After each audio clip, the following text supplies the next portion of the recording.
అంటే ఈ ధ్యానం ఎంతో గొప్పదో నా క్లాస్ ఇన్న తర్వాత అర్థమవుతుంది. అంతేకాదు చివరి వరకు నా క్లాస్ ఇన్న తర్వాత బీపీ, షుగరు, క్యాన్సరు, కిడ్నీల రాళ్ళు, కీళ్ళ నొప్పులు, కాళ్ళ నొప్పులు, వాతం, గ్యాస్ ప్రాబ్లం లాంటిది మీకు 41 రోజులలో తగ్గకుంటే కాలర్ పట్టి అడగండి అని ఇప్పటి వరకు కొన్ని వేల ప్రోగ్రాంలలో గ్యారంటీ తోడు చెప్పిన. మీకు ఇప్పటి వరకు గ్యారంటీ తోడు ఎవరు చెప్పిన వాళ్ళు ఉండరు. ఇది నా క్లాస్ ఇన్న తర్వాత మీకు అర్థమవుతుంది. మరి నా చదువుకునే భాష కూడా అర్థం చేసుకుంటారని నేను గుర్తు చేసుకుంటున్నా. ఇలాంటి చక్కని అవకాశాన్ని జన్మనిచ్చిన ఆ భగవంతుడి కోసారి గట్టి క్లాప్స్, మన అమ్మనాల కోసారి గట్టి క్లాప్స్. కూడా మీ వాయు, అగ్ని, జలము, ఆకాశం, మన ముఖ్య దేవులకు, మనకు, మన ఆత్మలకు, పూర్ణాత్మలకు, పరమాత్మలకు, యోగులకు, ఇక్కడ ఉన్న ఎనర్జీస్కు మీరు చక్కని అవకాశాన్ని కల్పించినందుకు మనకు మనం మళ్ళీ ఒకసారి గట్టి క్లాప్స్ కొట్టుకొని స్టార్ట్ చేద్దాం.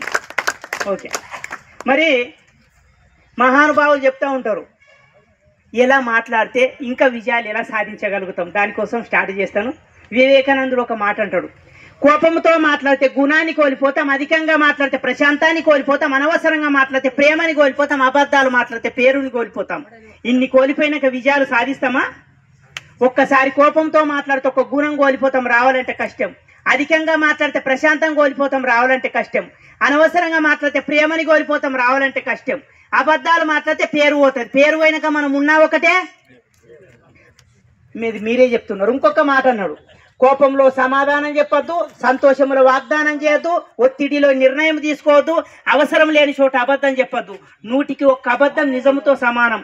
అవసరం లేకుండా సృష్టించుకుంటే అబద్ధాలు ఆడతాం. ఫోన్ వచ్చింది అనుకో, లేడని చెప్పు అంటాం. అందుకే అంటాం, పాముకుంటది కూరల్లో విషం, తేలుకుంటది కొనకు విషం. మనిషికి ఎక్కడ ఉంటుంది? నిలువెల్ల ఒళ్ళంతా, శరీరం అంతా పే అంతా ఉంటుంది. దానికి ఆ కొనకుంటుంది, దీనికి ఈ కొనకుంటుంది. మనకేదో ఒక కొనకుంటే పిల్లనే పోతుండే. తీయగా చెప్తాం, ఎప్పుడు ఏం చేస్తామో పత్తదే లేదు. 70 ఏళ్ళు 80 ఏళ్ళు అయినా మార్పే రాదు. అసలు బతికినామంటే బతుకుడు ముఖ్యం కాదు, భవిష్యత్తు గురించి తెలుసుకోవడం అది కావాలి, కానీ బ్రతుకుడు ముఖ్యం కాదు. అట్లా పాముకుంటది కూరల్ల విషం, తేలుకుంటది కొనకు విషం, మనిషికుంటది నిలువెల్ల విషం.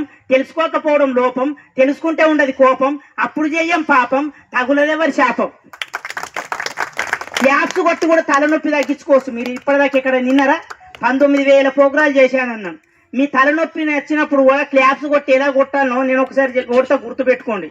ఎప్పుడైనా తలనొచ్చినప్పుడు సార్ ఒకసారి, ఎందుకంటే ఆ సార్ కొట్టిండు కదా మరి తగ్గలేదు కదా అనద్దు. వీలైనంత మటుకు చేతులు పైకెత్తి నీటారుగా నిలబడాలి. ఇప్పుడు నిలబడకండి, మరి టైం సరిపోదు.